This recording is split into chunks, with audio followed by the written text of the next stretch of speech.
G'day guys, DMAC from NBA Fantasy Bible here with you. We're about to hop into a public Yahoo mock draft. Hopefully you saw the link on Twitter. I did tweet that out just moments ago. We are about, 8 minutes until draft time. So I'll get that up on the screen very shortly. But in the meantime, ask some questions, live Q&A, but we will be doing this. It's just really good to see some public drafts. I often tweet about industry mock drafts, but it's good to see where the public stand with certain players as well. And we'll go through some of those as we go through the draft as well. So hit me up with any questions, any comments, where I've gone wrong and how we can all improve. We've got roughly just over 3 weeks until opening night, which is really exciting. Cannot wait. I will be drafting from slot 4. So I think we're pretty comfortable with the top 4, consensus top 4. It's Jokic 1.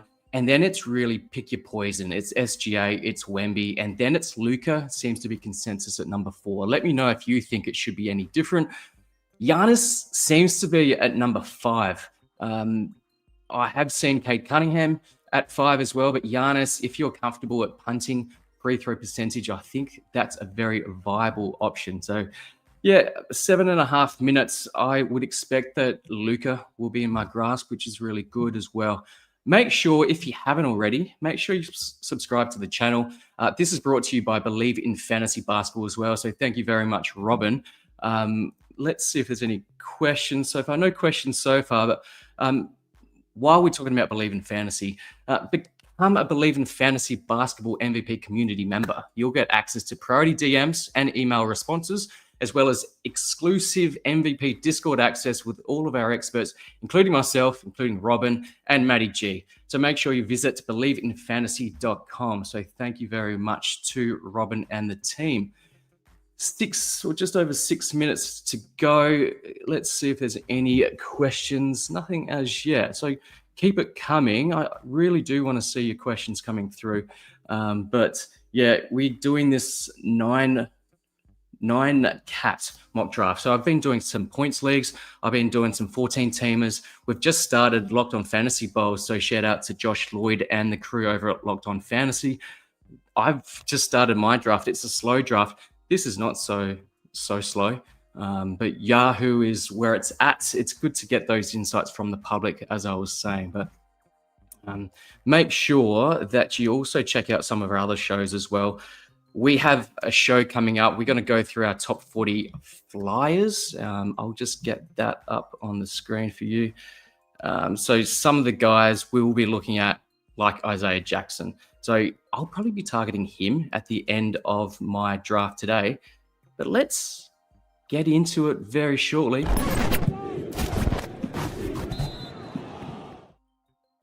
Another guy that I'll also be looking at, Drew Holiday. There's been some news over the last few days, but Scoot Henderson going to start the season injured. Drew Holiday is someone that I'm really interested in at the back end. So we'll see if he drops to me as well. There's a few others. Nemeas Keita is another guy that we'll discuss. Like I said, just keep an eye out. Top 40 Flyer show. We'll be recording that with Matty G tonight. And if you haven't already, check out our Top 20 Sleepers show.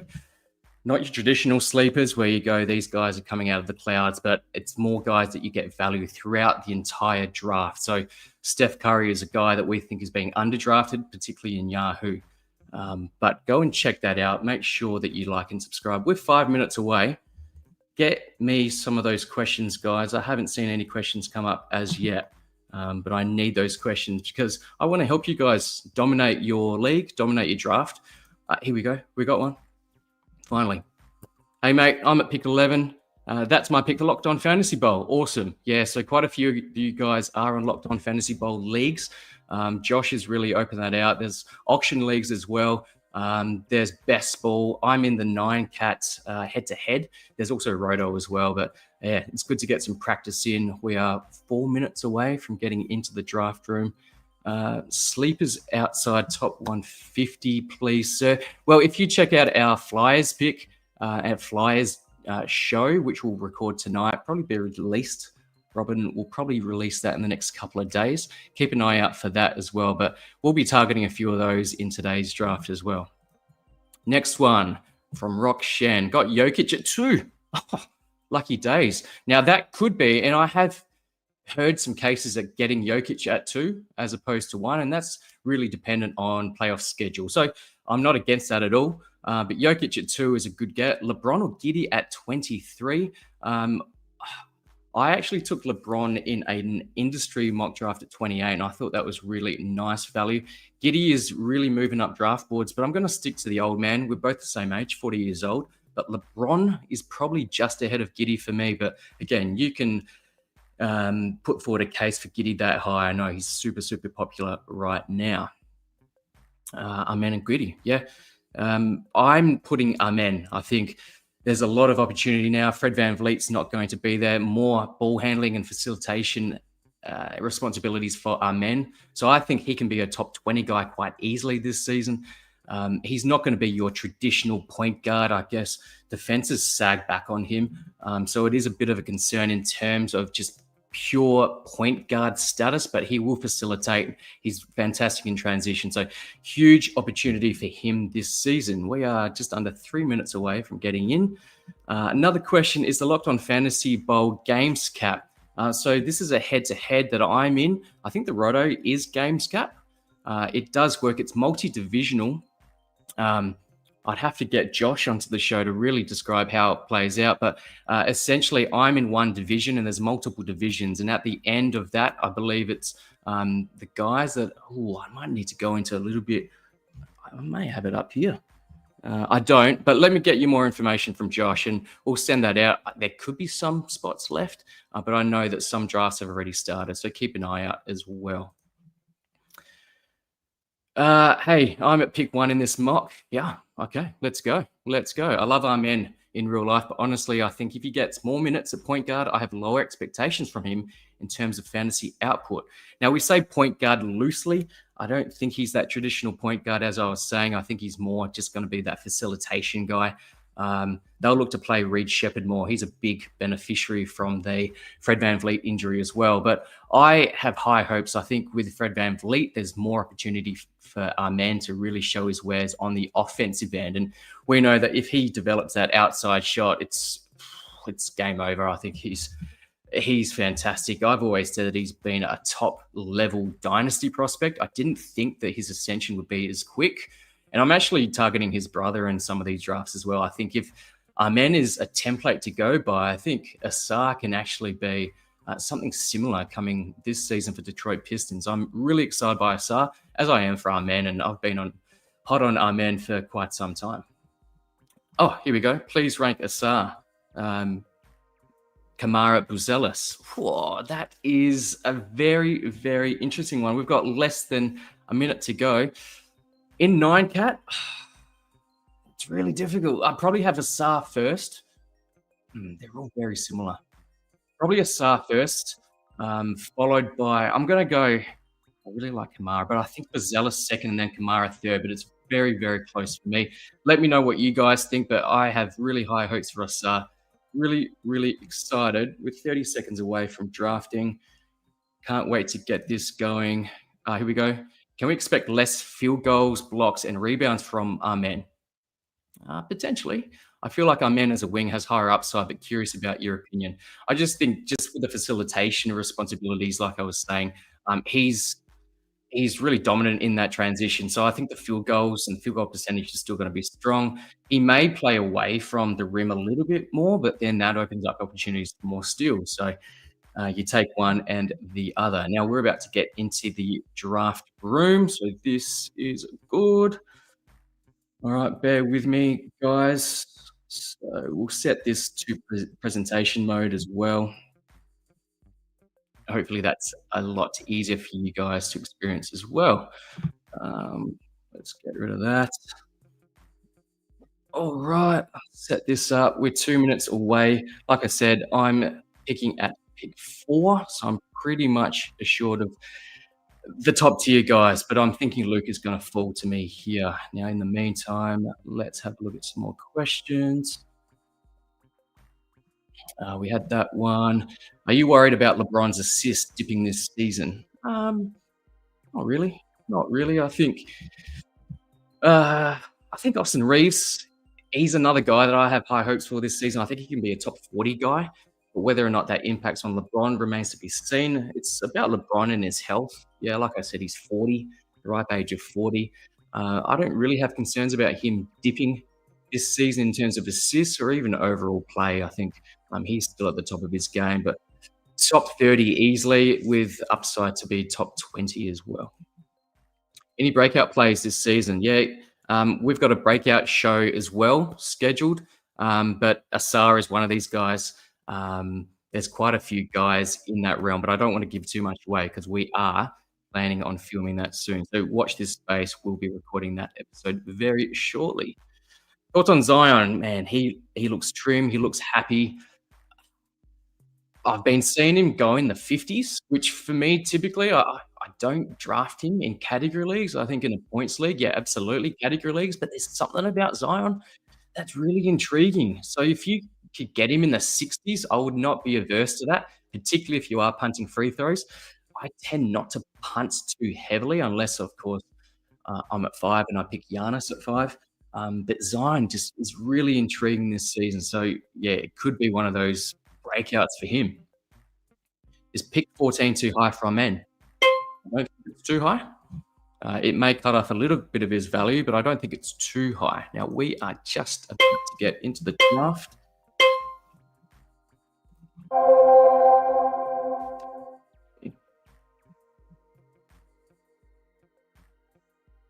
So Jokic at 1, Wemby at 2, no surprise there. So I'm expecting SGA or Luca to go here. Oh, Giannis at 3. Okay, he's gone straight into the punt free throws. Reminder, this is 9 cat. This is not points. So I'm going to go. He's dropped to me. Georges Alexander. Luka at 5, no surprise there. So the big one is Giannis at 3. I have seen that a little bit just because he is ranked higher in Yahoo. So I have seen that. Let's hope there's not too many auto drafts in this one today because we want to gauge really where these guys will be going in real drafts. Yeah, I said it's just over 3 weeks until we go live into the season. So very exciting. Anthony Davis went at pick 6. Anthony Edwards at 7, Kate Cunningham at 8. I've seen Cunningham go anywhere between 5 and 8, so 8 for Cunningham, I don't mind at all. Trae Young at 9, that seems to be where he is going. 9 or 10. 10's typically someone like a Harden. Domantas Sabonis, that's too early for me for a 9 category league. For a points league, I think that's okay. There's probably going to be a slight drop off this season anyway for Sabonis, so 10 is way too early for me. Harden at 11, I'm happy with there. Devin Booker at 12, I like Devin Booker. He's going to have a monster season. Let's hope that the Suns are somewhat competitive. I don't think they have their own pick next season, so tanking shouldn't be too much of a concern, but looking after his health maybe, but if they are competitive, I expect him to play a fair bit. Kevin Durant, first pick of the second round, happy with that, and Steph Curry, 2 old blokes going side by side. He went at 2-2. So I need to start thinking about who I'm going to target. Again, let me know what you think of my build. Those that have watched my show before know that I tend not to lean into a heavy punt from the get-go. So we'll see how things play out. I think taking SGA at 4 allows me quite a flexible build from this point in. Let's have a look. So Karl Anthony Towns, 3rd pick of the second round. Now that seems to be a bit of a trend at the moment. I think there's some talk of Mitchell Robinson starting at the 5, which will take Karl Anthony away from the rim a little bit. He's not a high blocks guy anyway, but that will reduce his defensive prowess. He'll still get his on the offensive end, but I guess with Mike Brown now at the helm as well, there's some talk of the Knicks taking a bit of a haircut in terms of minutes played per game, which is good for longevity throughout the season, but not good for per game value. Evan Mobley, 4th pick of the second round, happy with that. Tyrese Maxey, I really like that one at 2-5. So on the board, LeBron James, there we go. He's taken 6th pick of the second round. All right. Let's go back to my queue. Who am I thinking? And now I'm on the board. So Donovan Mitchell was just taken there. So could be seen as a little bit risky, but I'm going to take Jalen Johnson. Does a little bit of everything. Let me know what you think. Is that too high? Is that too risky? He hasn't finished the last 2 seasons. So Alperen Şengün went straight after that. Yeah, huge Euro basket. Bit high. Has some deficiencies in 9 cat. Bit high for me, but I think some people are comfortable with that. Huge Turkish superstar. J Dub went at 211, and then Jalen Brunson again with the New York situation. He's gone at the back end of this second round. Chet Holmgren at 3-1, Scotty Barnes at 3-2. I like that pick. Scotty Barnes at 3-2. Let's have a look at myself. I'm on the clock, so I need to start thinking about things a little bit clearer. I'm going to go. I could go Ja Morant, but I'm going to play it somewhat safer. I'm going to go De'Aaron Fox there. I do like to get my assists high and early because, as we know, statistical scarcity is a thing. You've got to get your assists fairly early. So Amen Thompson went at 2-7. We spoke about that earlier. Let me know what you think about Amen Thompson going in the second round. Do you think that's cutting off too much value? Or are you comfortable with that? For me, I think I'm comfortable in the middle of the second round. Some may not feel the same way. Okay, Franz Wagner just went straight after De'Aaron Fox. Dyson Daniels there. So that's a nice build. The guy that's taken Dyson Daniels also has Amen and Anthony Davis. So a nice defensive type of build at this point of the draft. Paolo Banchero went straight after at 3-7. Still too early for me for a category league.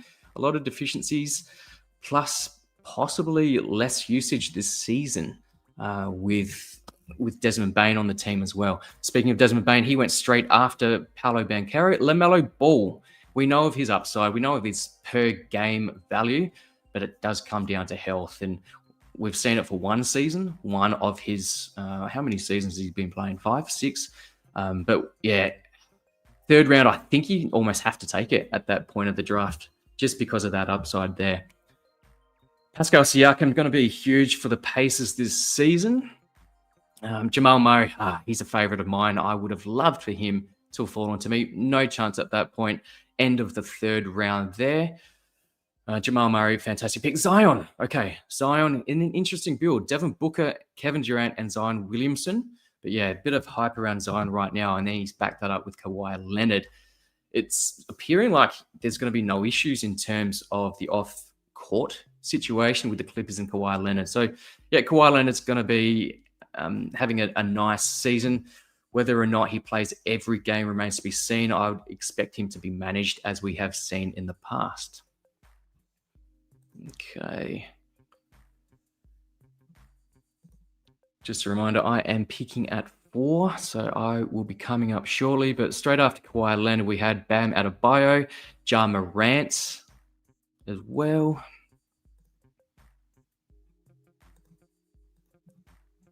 Okay, I'm just going to go through some of your questions as well while we go through it. Thank you, Sasha Kim. Thanks for all the content as well. Trying my best. I'm not as polished as a lot of these other guys, but we are getting there. Trey Murphy, another one of my favorites, went straight after Ja Morant. So Trey Murphy at 4-4. Derek White at 4-5. Like that per game. Is there any risk with the Boston Celtics? His teammate went straight after him, Jaylen Brown. Is there some shutdown risk depending on how the Celtics go? I think with the Celtics in the East, and the East is weaker than the West, let's be honest there. I think there's a chance that they could actually... I need to stop talking and thinking about my pick. At the top of my board, Joel Embiid, no thank you, far too rich for me. I'm going to go for a little bit of a value pick here. Jaren Jackson Jr., yeah, we heard about the timeline, or he's going to be out for a little bit of time. He probably doesn't start opening night, but I don't think he misses too much at the start of the season. So grabbing Jaren Jackson Jr., who's got, let's say, second round upside per game in category leagues, I think I'm comfortable grabbing him in the 4th round there. Victor, curious, but in your 14-team mock draft, why did you punt rebounds with a Jokic build? Yeah, it just turned out that way, but you saw my post. I punted rebounds and blocks. I think blocks is a pretty normal punt for Jokic. I got quite a few value picks with a lot of my guards, so it just turned out that way. But it projected still pretty nicely. even with Jokic there. So in hindsight, it would have been nice to grab some of those more premium big men. But I think I did really well in 6 of those 9 categories as well. So I punted turnovers, rebounds, and blocks. And rebounds, I'll be somewhat competitive against a couple of teams. Blocks, no chance. And turnovers, yeah, very, very high on the turnovers. Then I'm back on the clock. Embiid's still there. Larry Markkanen's still there. Not touching them. Josh Hart, Kristaps Porzingis. A guy that I grabbed in that draft was Darius Garland. I'm going to do it again. I could be crazy because I've got Jaren Jackson Jr. there already. So 2 injured guys to start the season is not fully advisable. But again, I'm going for elite assists early in the draft because they are very difficult to get later on. Let's hit up some more your questions. I think that's a little risky. Personally, I like Giddey over Johnson.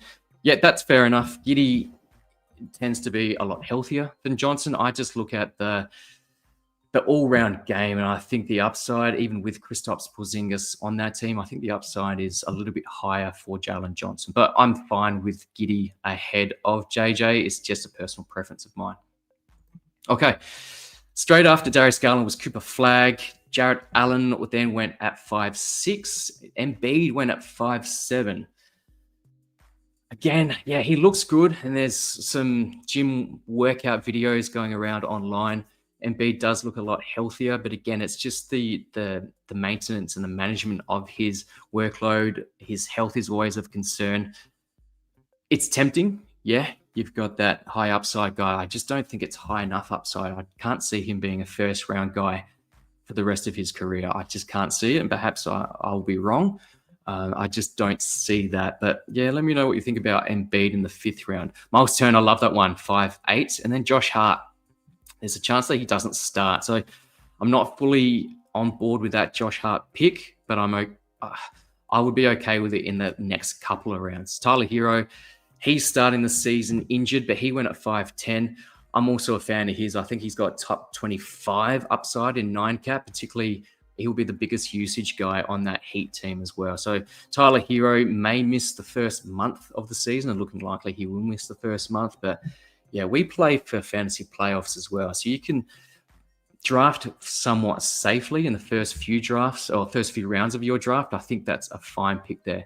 Porzingis went straight after him, and Mark Williams. So again, some risk there with their injury history, their health concerns, but high upside guys, both of those, particularly with Kristaps Porzingis. Now, again, I need to start thinking about my pick. I'll get through to some of your questions shortly as well. Okay.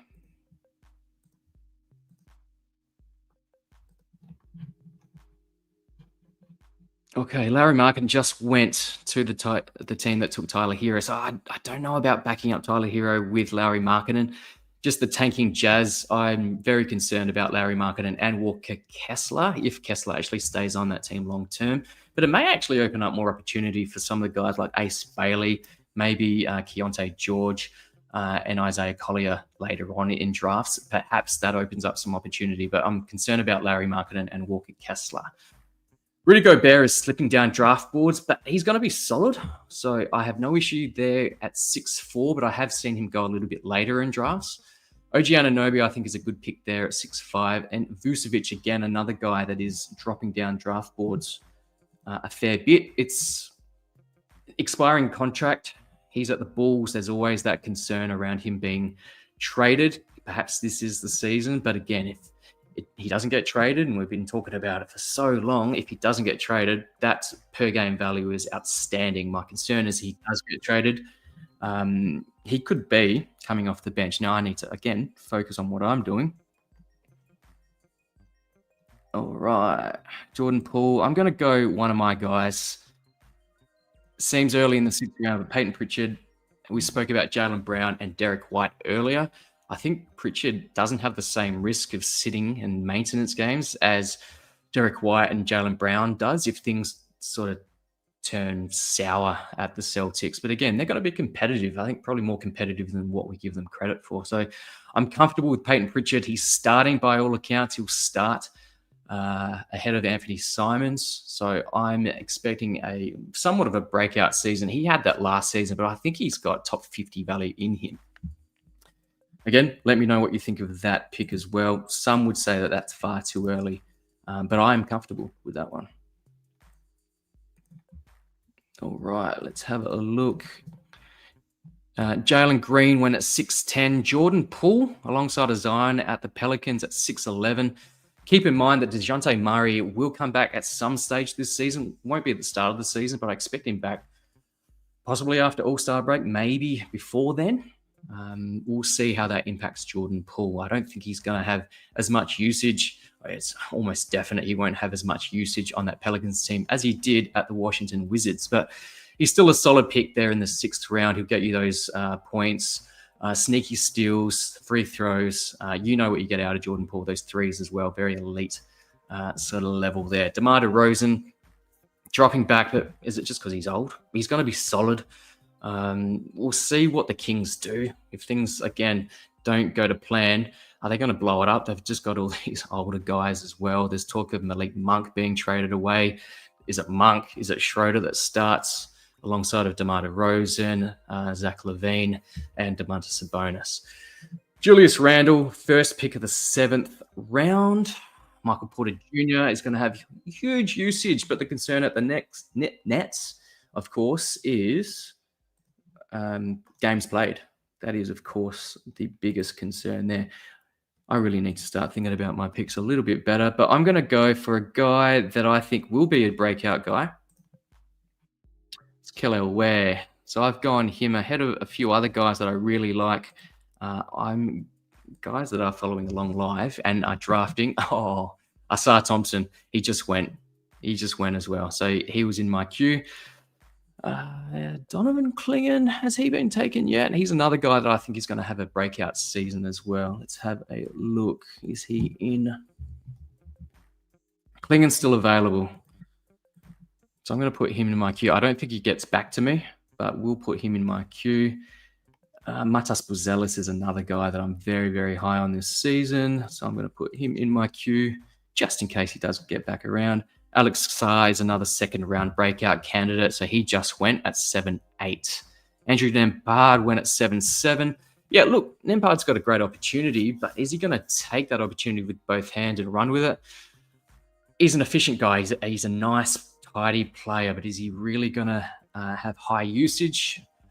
I hope so, because he's in my Dynasty, 30-deep Dynasty team, so I really hope so. I'm not fully convinced at this stage, but yeah, from what I've seen, workout videos, he's looking like he's taken the reins, even if it is just for one season, whilst Halliburton recovers. So straight after Alex Sarr, Cameron Johnson, another one of the guys that I'm quite high on this season. Let's have a look at some of yours. I am going to say, I hate Brunson's fantasy game, but don't trust anyone else either. Yeah, that's fair. That's fair. Okay. I'm just going to move the comments from the screen so it doesn't obscure your view. Anthony Simons, we spoke about him probably coming off the bench, but he went at 7'10". Donovan Clingan, there we go. He's been removed from our queue. He went at 7'11". So I like that. I think that's fantastic value there. All right. Where are we at now? We're getting through it relatively quickly. Matas Buzelis, there you go. There's the guy that I was very interested in. I think I'll probably, in hindsight again, I've got to stop talking so much. I would go Clingan ahead of Kelly Ware. Again, get some questions. We've had that one. Please rank Miles, Ware, Duran, Gobert, Ayton, and Mark Williams. I've got Miles first, just in 9-cap. Probably followed by Duran. I like Ayton. So I've probably got Ware last. I'm concerned about Mark Williams, but Mark Williams just before Ware, and then Gobert just after Ayton. So Miles 1, Duran 2, Gobert and Ayton 3, 4, and then Mark Williams, and then Ware. That's probably how I would rank them in 9-cap. So after Matas Buzelis was Tamara Kumara, 8.82. Do like that one. Mikhail Bridges, steady. Not spectacular, but steady at 8.3.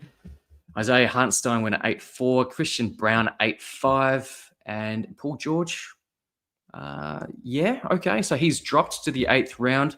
Somewhat appetizing, but you look at the guy that has drafted Paul George, he's also got Joel Embiid. Do you think that that's a huge risk, or is that somewhat of a handcuff? Not so sure, because we saw both of those really struggle in terms of their health last season. So that's fraught with danger.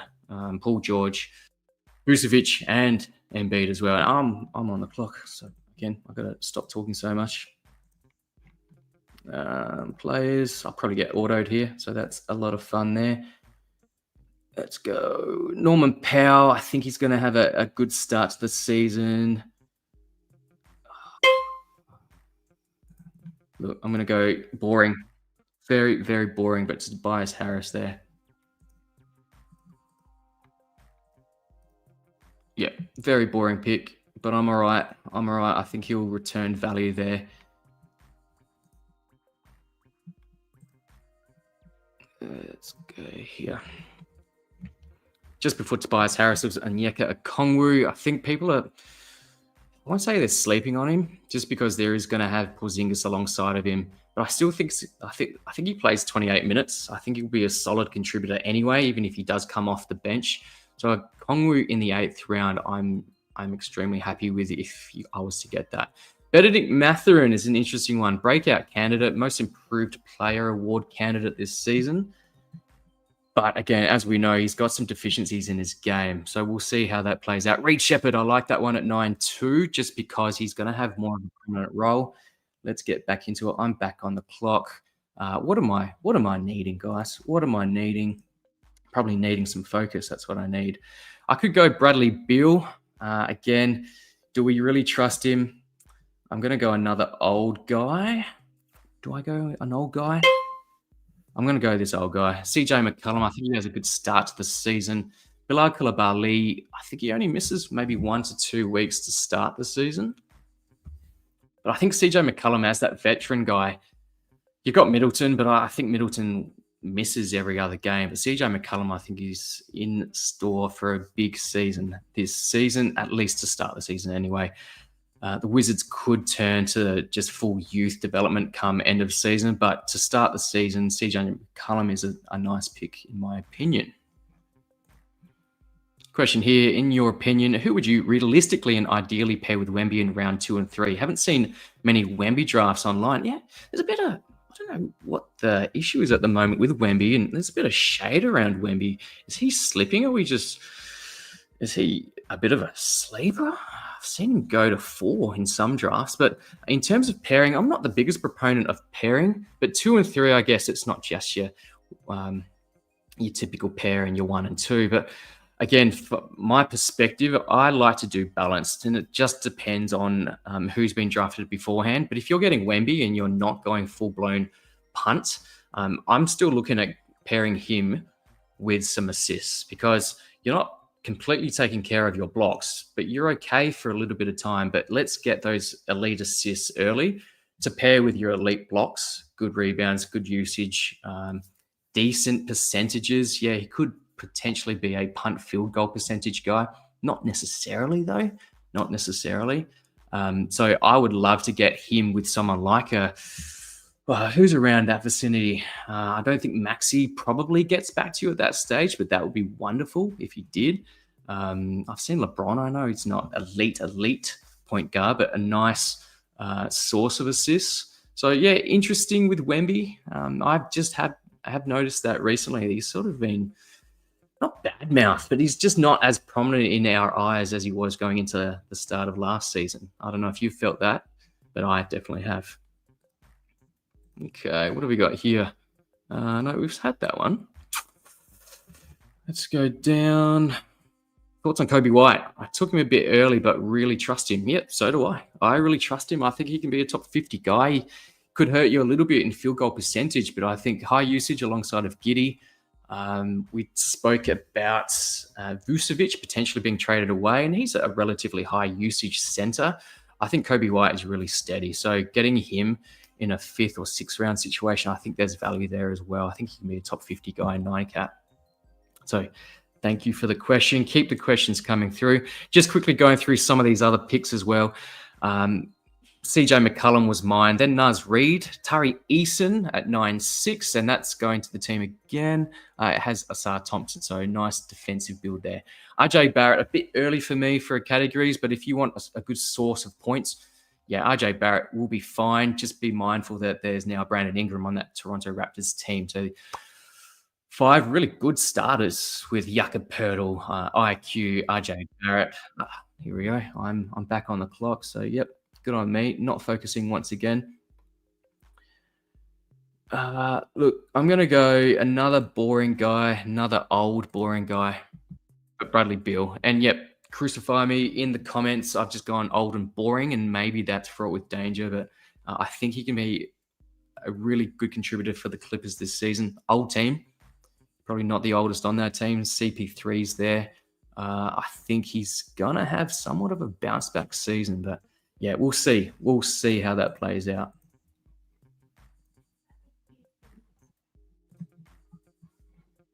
Okay, so after Bradley Beal, Dante DiVincenzo, nice late round pick. Derek Lively, yeah, starting center for the Mavs. Yeah, fantastic pick there. Santi Aldama, we spoke about the injuries at the Memphis Grizzlies, particularly in that front court. So Brandon Clark, JJJ, Zach Edey as well. Zach Edey I'm very high on, but yeah, he's injured to start the season. So Santi Aldama shoots up the draft board. I'm back on the clock once again. Good on me. He was a guy that I was wanting to get. Do I go injured? No, I don't want to go Kyrie. It's probably not the best pick. I'm going to go... Oh, I'm going to get timed out here, aren't I? Keep with the theme. Old and boring, but Drew Holiday, I think. Scoot Henderson's injured to start the season. So shout out to Old Man Squad, Dan Besperis. I've gone completely old man in this draft. You can tell that I don't really enjoy drafting while I'm trying to do a show as well. DeJounte Murray, one of these other injured guys that could be stashed. Again, keep in mind that it really depends on what your IR and your league settings for IR and IL are, depending on whether or not you can draft guys like DeJounte Murray, Kyrie Irving, and earlier on, Tyler Hero, Darius Garland, those types of things. So just be mindful of that, but just wanted to give you guys some insights on how things could play out in a Yahoo mock draft as well. Let's go to the comments. Jaden McDaniels is a really good pick. Yes, Joseph, he is. Mike Conley, phasing out. Gobert, less effective. McDaniels has needed to step up more, and I think this is his year. He actually had a bit of a breakout last season, somewhat under the radar, but yeah, really fantastic season. So I can get behind that one in later round picks. Another one, Jay Huff is a great 8th-round pick. Yes, he is. Absolutely.